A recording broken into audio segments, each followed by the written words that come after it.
Show you some of the important parts of not just the exercises but the apparatus choices. So come and have a look at the reformer that we've got here. This is a classical reformer. It's with Party Scandinavia, Frederick and his team. This is one of the sort of classical pieces of reformer where the dimensions are very much the same as Joe Pilates created in his original apparatus. But there's some key things that change over time on different reformers you get. And some of the newer modern reformers might feel very padded and cushiony, very long and very fluid and flowing. But the key stuff comes down to the basics, the nuts and bolts, or in this case the springs. So on this reformer I'm going to take off all the springs and I want you to just notice what happens when we push the reformer away. Nothing.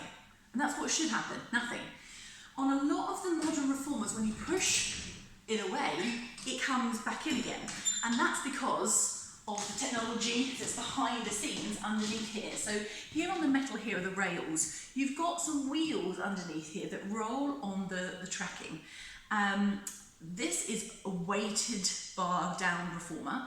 When you sit on top of it, it adds extra traction and weight. The wheels are rubber and the tracks aren't very smooth, they're kind of gritty. So the two things together, grits along the rails, your body weight on top of it, causing the ride to be more grippy.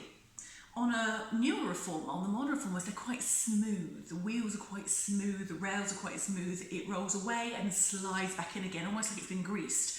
So often you find that when you're working on these, you feel like, oh, it's not coming in. And it's because it doesn't do it for you, you have to do it yourself. Now, Ellen's going to come in and show you the star. I'll put some springs on. So this is the star. And as Ellen gets from the reformer, it's already in, but she needs to have good understanding and strength of her side body to support herself when she gets up into her star, because as you see, it wants to go away. She has to have the strength to support here underneath her and good shoulder stability in order to support herself when she starts. Now she moves the carriage, she goes out. It doesn't just happily come in for her. Let's do two more because it's a really hard exercise. She has to pull herself in with control.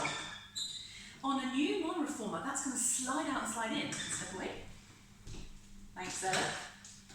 So it means the reformer's going to be doing all this slipping and sliding work, and that's why it's super important, because the apparatus is not doing all of the work for you. You need to have found your strength yourself.